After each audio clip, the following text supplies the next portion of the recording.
வணக்கம் and welcome to the show interesting info. December 20 இன்னைக்கு international human solidarity டே அப்படின்னு சொல்லிட்டு ஒரு டே. இது ரெண்டு பேசிக்கான இன்ஃபர்மேஷனை வச்சு தான் பார்த்தீங்கன்னா இந்த டேவை ஐக்கிய நாடுகள் சபையால் உருவாக்கப்பட்ட ஒரு தினமாக இருக்குது.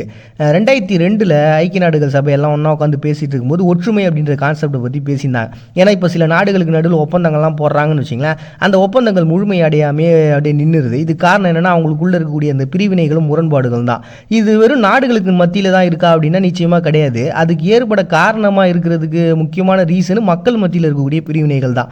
இப்படி ஒரு மனுஷன் முதல்ல நாம மனுஷன், அதை தாண்டி தான் பார்த்தீங்கன்னா மற்ற எல்லா பிரிவினைகளும் அப்படின்ற ஒரு கான்செப்டை புரிஞ்சுக்கணும். ஸோ ஒற்றுமை அப்படின்ற ஒரு பேசிக்கான கான்செப்ட் நமக்குள்ள உருவாச்சுனா தான் அது சமூகமாக மாறும். அந்த சமூகத்தின் மூலமாக இந்த நாடாக மாறும், நாடுகள் மூலமாக இந்த உலகமாக மாறும். அப்போ தான் எல்லாருமே ஒத்துமையாக இருப்போம் அப்படின்ற ஒரு கான்செப்ட் வச்சு தான். ஸோ இது ஒரு பக்கம், இந்த ஒப்பந்தங்கள்லாம் போடுறதுக்கோ நமக்குள்ள ஒரு ஒற்றுமையை உருவாக்கணும் நாடுகளுக்கு உள்ள அப்படின்ற ஒரு கான்செப்ட் ஒரு பக்கம். இன்னொரு பக்கம் பார்த்தீங்கன்னா இந்த ஒரு நாளில் இந்த வேர்ல்டு சாலிடரிட்டி ஃபண்ட் அப்படின்னு சொல்லிட்டு ஒரு அசோசியேஷனை உருவாகினாங்க. இதன் மூலமாக பார்த்தீங்கன்னா யார் வேணால் ஃபண்டு அனுப்பலாம். அந்த ஃபண்டை வச்சு அவங்க என்ன பண்ணுவாங்கன்னா உலகம் முழுக்க இருக்கக்கூடிய வறுமையில் வாடக்கூடிய மக்களுக்கு ஹெல்ப் பண்ணுவாங்க. அது ஒரு சக்ஸஸ்ஃபுல்லான ஒரு வேவா அமையும், வறுமையை ஒழிச்சிடலாம் அப்படின்ற ஒரு கான்செப்ட்னால தான் இது 2005 ஒரு அங்கீகரித்த ஒரு நாளாக வந்து மாற்றுறாங்க. அப்படி உருவாக்கப்பட்ட ஒரு தினமாக வறுமையை ஒழிக்கணும் அப்படின்ற பேசிக்கான கான்செப்டையும் அண்ட் எல்லா மக்களும் முதல்ல நம்ம மனுஷன், அதை தாண்டி தான் மற்ற பிரிவினைகள் அப்படின்ற விஷயத்தை மக்கள் மத்தியில் உருவாக்கணும் அப்படின்ற ஒரு கான்செப்ட்னால உருவாக்கப்பட்ட ஒரு தினமாக தான் இன்னைக்கு இன்டர்நேஷனல் ஹியூமன் சாலிடரிட்டி டே அப்படின்னு சொல்லிட்டு ஐக்கிய நாடு சபையால் அனுசரிக்கிறாங்க டிசம்பர் 20. நெக்ஸ்ட் இன்னைக்கு மியான்மரில் போ ஆங் கியாவ் டே அப்படின்னு சொல்லிட்டு ஒரு டேங்க. இந்த போ ஆங் கியாவ் அப்படின்ற ஒரு பர்சன் தான். இந்த மியான்மரை பொறுத்த வரைக்கும் இதுக்கு முன்னாடி அங்கே பர்மா அப்படின்ற ஒரு பேரில் தான் இருந்தாங்க. இந்த பர்மாவை அந்த சமயத்தில் பிரிட்டன் தான் தன்னுடைய கண்ட்ரோலில் வச்சுருந்தாங்க, ஒரு காலனியாக இவங்களை யூஸ் பண்ணிகிட்டே இருந்தாங்க. அந்த சமயத்துலாம் பார்த்தீங்கன்னா ஒரு பெரிய லெவலில் இவங்களுக்கு ஒரு புரட்சி இதெல்லாம் பண்ணது மாணவர்கள் தான். இப்போ அவங்களுக்கு சுதந்திரம் கிடச்சிருக்கு அப்படின்னா அதில் ஒரு பெரிய பாட்டு மாணவர்களால் தான் கிடச்சிருக்கு. இது 1920 பார்த்தீங்கன்னா பிரிட்டன் என்ன பண்ணாங்க, இந்த பல்கலைக்கழகங்களில் சீர்திருத்தங்கள்லாம் கொண்டு வரலாம் அப்படின்னு சொல்லிட்டு அவங்க வச்சு அந்த சில விஷயங்கள்னால மாணவர்கள் மத்தியில் ஒரு பெரிய கிளர்ச்சி எழுந்து அவங்க போராட்டங்கள் பண்ண ஆரம்பித்தாங்க. ஆனால் அது ஒரு கட்டத்துக்கு அப்புறம் அது அப்படியே நின்றுச்சு. பட் இருந்தாலுமே அதன் மூலமாக நிறைய இந்த பத்திரிகைகள்லாம் வந்து மாணவர்கள் தொடங்கினாங்க. அந்த பத்திரிகைகள் என்ன பண்ணுவாங்கன்னா இந்த மாதிரி அவங்க ஆட்சி செய்கிறது சரியானது இல்லை அப்படின்னு சொல்லிட்டு அதற்கு எதிர்ப்பு தெரிவிக்கிற மாதிரி நிறைய விதமான கட்டுரைகள்லாம் வரும். அப்படி the hill hound at large அப்படின்னு சொல்லிட்டு ஒரு கட்டுரை வந்துச்சு. இந்த கட்டுரை ஒரு பெரிய லெவலில் எதிர்ப்பாக சந்திச்சுது. அதன் மூலமாக இது எப்படியாவது அடக்கி ஒடிக்கணும்னு சொல்லிட்டு அவங்களும் ட்ரை பண்ணிட்டே இருந்தாங்க பிரிட்டனு. அதனுடைய விளைவாக என்ன ஆச்சுன்னா 1936 இது ஒரு பெரிய லெவலில் பூதாகரமான பிரச்சனையாக கிளம்பி இதை யார் பண்ணா, இதை யார் எழுதுனா அப்படின்னு சொல்லிட்டு அவங்கள பற்றி தேடுதல் வேட்டைகள்லாம் நடத்த ஆரம்பிச்சிருக்காங்க. அதை தொடர்ந்து 1938 ஆங்கியாவ் அப்படின்றவங்க பர்சனை என்ன பண்ணியிருக்காங்க, தலையில் தாக்கி அவர் வந்து இறந்து போகிறாரு. இப்படி ஒரு மாணவர்களுடைய சங்கத்தை சார்ந்தவங்க முதல் முறையாக இறக்குறது அப்படின்றது இந்த 1938 நடந்த அந்த சம்பவம் தான். அப்படி தன்னுடைய உரிமையை கேட்டு ஒரு தப்பு நடக்குது அப்படின்றத சுட்டி காட்டக்கூடிய ஒரு பர்சன்ஸை கொல்றதுன்றது சரியான ஒரு விஷயம் இல்லை அப்படின்றதுனாலையும் அட் த சேம் டைம் அவங்க நாட்டினுடைய சுதந்திரத்துக்காக ஒரு பெரிய பங்கு கொடுத்த மாணவர்கள் அப்படின்னு சொல்லிட்டு அந்த ஒரு கான்செப்ட் இருக்கிறதுனாலையும் இன்பி ஆங்கியாவ் அப்படின்ற ஒரு பர்சனுடைய இறப்பு ஒரு முக்கியத்துவம் வாய்ந்த ஒரு நாளாக இருக்கிறதுனால இதை ஒரு அனுசரிப்பான ஒரு நாளாக மாற்றி இன்னைக்கு மியான்மர் போ ஆங்கியாவ் டே அப்படின்னு சொல்லிட்டு ஒரு டேவை அனுசரிக்கிறாங்க டிசம்பர் 20.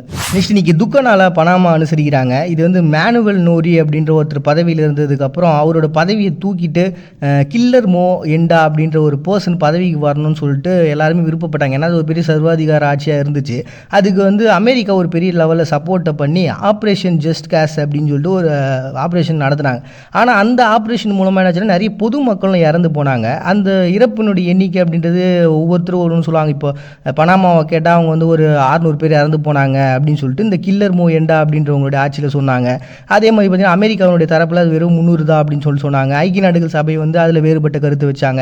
இப்படி ஏகப்பட்ட மாறுபட்ட கருத்துக்கள் இருக்குது. பட் இருந்தாலும் அதனுடைய இறப்பு எண்ணிக்கைன்றது 2500 3000 வரைக்கும் வேறுபடலாம் அப்படின்ற ஒரு கான்செப்ட்லாம் இருக்கிறதுனாலையும் என்னதான் அந்த ஒரு ஆப்ரேஷனில் அவங்களுக்கு ஒரு பெரிய மாற்றங்கள் நிகழ்ந்திருந்தாலும் அதில் நிறைய பெரிய பாதிக்கப்பட்டிருக்காங்களே, அது அனுசரிக்கணும்னு சொல்லிட்டு உருவாக்கப்பட்ட ஒரு தினமாக தான் இன்றைக்கி துக்க நாளாக பனாமா அனுசரிக்கிறாங்க டிசம்பர் 20. நெக்ஸ்ட் இன்றைக்கி அபாலிஷன் டேவை ரீயூனியன் ஐஸ்லாண்ட்ஸ் செலிப்ரேட் பண்ணுறாங்க. இந்த ரீயூனியன் ஐஸ்லாண்டை பொறுத்த வரைக்கும் ஒரு 9 லட்சம் மக்கள் இருக்கக்கூடிய ஒரு சின்ன ஒரு தீவு தான். பட் இருந்தாலும் இங்கே ஒரு 36% மக்கள் வறுமைக்கு கோட்டு கீழே தான் இருக்கிறாங்க. இந்த இடம் வந்து பார்த்திங்கன்னா ஃப்ரான்ஸினுடைய ஒரு பகுதியாக தான் இப்போ வரைக்குமே இருக்குது. அவங்களுடைய ஒரு இன்டைரக்டான ஒரு கண்ட்ரோலை தான் அவங்க வச்சுருக்கிறாங்கன்னு வச்சிங்களேன். ஸோ இந்த பகுதியை பொறுத்த வரைக்கும் அவங்களுக்கு ஐரோப்பியர்கள் 16ஆம் நூற்றாண்டில் உள்ள வராங்க. அதை தொடர்ந்து 1642 ஃப்ரெஞ்சுக்காரங்களுடைய கண்ட்ரோலில் இந்த பகுதி வருது. அவங்க என்ன பண்ணாங்கன்னா இது ஒரு வர்த்தகத்துக்கான ஒரு மெயினான பிளேஸாக யூஸ் பண்ணலாம்னு நினச்சாங்க. ஏன்னா இந்த கிழக்கு இந்திய பகுதிகளிலிருந்து வரக்கூடிய வர்த்தகங்கள்லாம் இந்த பகுதியில் பயங்கர செழுமையாக இருந்ததுனால இது ஒரு பேஸாக யூஸ் பண்ணலாம்னு நினச்சிருந்தாங்க.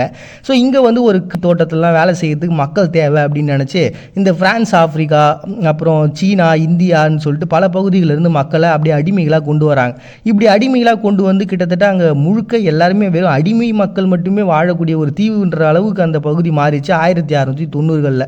அதை தொடர்ந்து பார்த்தீங்கன்னா வெறும் அடிமையாக மட்டும் வச்சுருந்தா மக்களுடைய வாழ்வாதாரம் பாதிக்கப்படும், அவங்களே வந்து முன் வர மாட்டாங்க, நிறைய பேர் இறந்தும் போயிடுவாங்க, அவங்களுக்கு ஒரு ஆட்களுடைய பலம் அப்படின்றது டோட்டலாக கம்மியாக ஆரம்பிச்சிருச்சு.